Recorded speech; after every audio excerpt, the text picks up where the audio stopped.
मध्य प्रदेश में फैली कोरोना की तीसरी लहर का संक्रमण धीरे धीरे खत्म हो रहा है। संक्रमण का पीक खत्म होते ही प्रदेश की राजधानी भोपाल और व्यापारिक राजधानी इंदौर में ब्लैक फंगस के 2 मरीज सामने आए हैं, जिसमें से भोपाल के मरीज की इलाज के दौरान मौत होने से पूरे प्रदेश में सनसनी फैल गई है। वहीं इंदौर में मरीज का उपचार चल रहा है। इस पूरे मामले में चिकित्सा शिक्षा मंत्री विश्वास सारंग ने कहा कि महिला 6 फरवरी को म्यूकर के बाद अस्पताल में भर्ती हुई थी। कोविड हिस्ट्री नहीं थी, न ही कोविड के लक्षण थे। उन्होंने कहा कि ब्लैक फंगस के लक्षण ब्रेन तक पहुंच गए थे, इसलिए वेंटिलेटर पर लेना पड़ा, जिसके बाद दुखद मृत्यु हो गई। दिल में म्यूकोरमाइकोसिस के साथ के कारण हुई है। वो पेशेंट 6 तारीख को म्यूकोर के कॉम्प्लिकेशन के बाद ही भर्ती हुए थे, अस्पताल में आई थी महिला। वो बहुत ही गहरी डायबिटिक बीमारी से पीड़ित थी।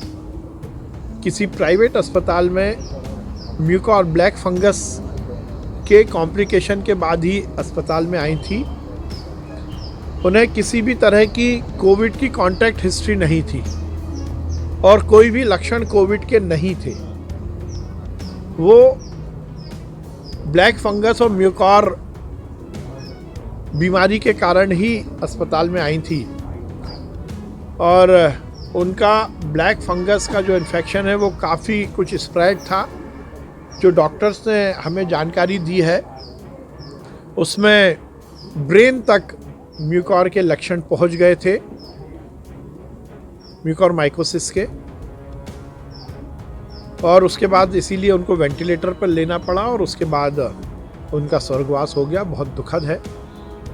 पर जो प्रिलिमिनरी बात हुई है उसमें डॉक्टर्स का ये कहना है कि उन्हें किसी भी तरह के कोविड के कोई लक्षण नहीं थे।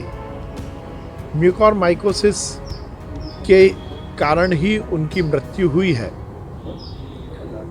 और डॉक्टर्स का ये भी कहना है कि म्यूकोरमाइकोसिस केवल कोविड पेशेंट में हो ये ज़रूरी नहीं है, बिना कोविड के भी म्यूकोरमाइकोसिस हो सकता है और इन महिलाओं को वही था और उसके कारण उनकी मृत्यु हुई है।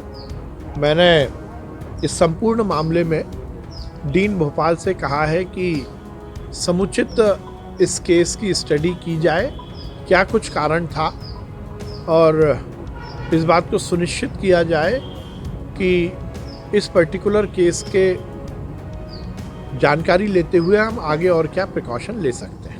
वीडियो को लाइक और शेयर करें। मृदुभाषी से जुड़ने के लिए चैनल को सब्सक्राइब करें। खबरों के नोटिफिकेशन के लिए बेल आइकन दबाना न भूलें।